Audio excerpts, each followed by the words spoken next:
Assalamualaikum warahmatullahi wabarakatuh. Di sini saya ingin menjelaskan mengenai metode jigsaw. Nah, metode jigsaw dikembangkan oleh Aronson dan kawan-kawan di Universitas Texas. Metode jigsaw sendiri salah satu bentuk pembelajaran kooperatif di mana siswa individu menjadi pakar tentang subbagian dan mengajarkan subbagian tersebut kepada yang lainnya. Nah, biasanya terdiri dari 4 sampai 6 anggota tiap timnya. Adapun langkah-langkahnya itu pertama, pendidik menyiapkan materi menjadi beberapa sub topik. Kemudian menjelaskan materi tersebut dengan singkat dan membuat kelompok heterogen kelamin dan kemampuan verbal. Nah, contohnya seperti ini. Pendidik itu memberikan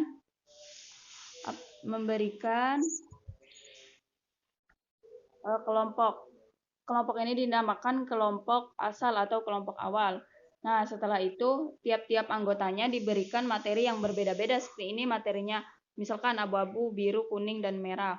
Nah, kemudian setelah itu mereka membaca secara berulang dan setelah memahami, mereka itu eh, anggota kelompok yang memiliki sub yang sama itu kemudian dikumpulkan bersama dengan anggota kelompok yang lain. Nah, dikelompokkan yang mendapatkan materi yang sama. Nah, ini namanya kelompok ahli. Nah, kelompok ahli ini mendiskusikan serta mencatat poin penting serta berlatih presentasi. Nah, setelah selesai, mereka kembali ke kelompok awal atau asal dan mengajarkan materi yang mereka dapatkan sebelumnya. Dan anggota lainnya itu mendengarkan. Nah, kembali lagi ke kelompok asal.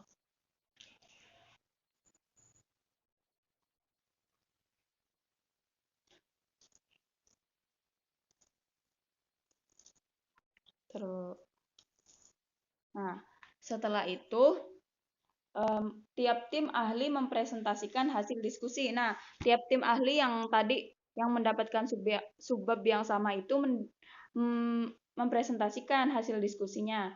Dan setelah terakhir yaitu guru memberikan evaluasi. Baik, selanjutnya yaitu model pembelajaran Number Head Together.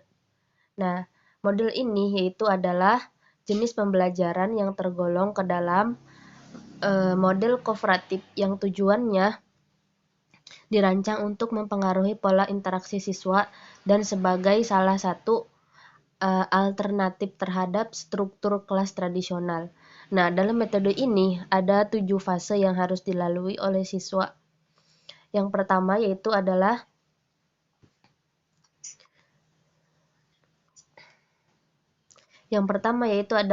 fase penomoran.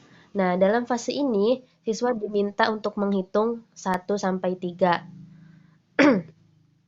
Siswa diminta menghitung 1 sampai 3.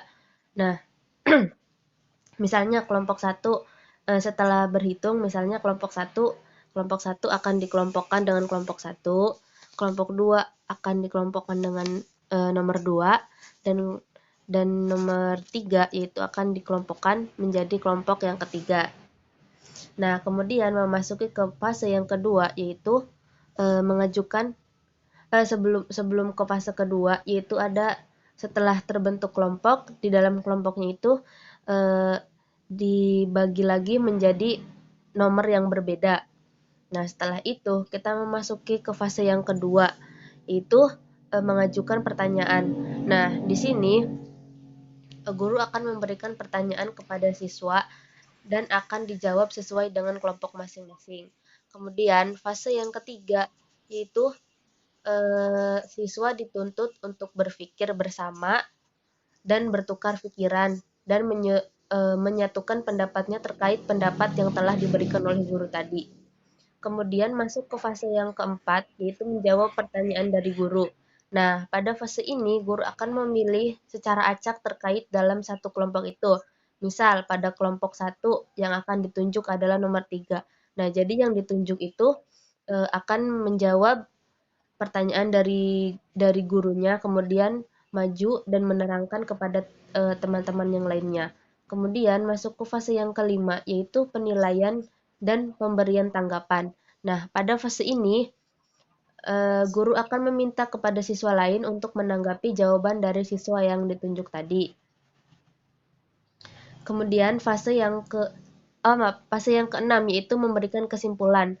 Agar tidak terjadi kesalahpahaman, guru akan menyimpulkan terkait jawaban dari peserta tadi. Yang terakhir yaitu ada fase evaluasi, yaitu guru akan memberikan tes baik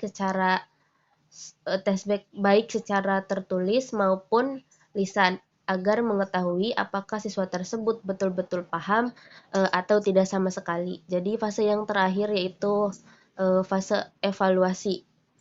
Sekian, terima kasih.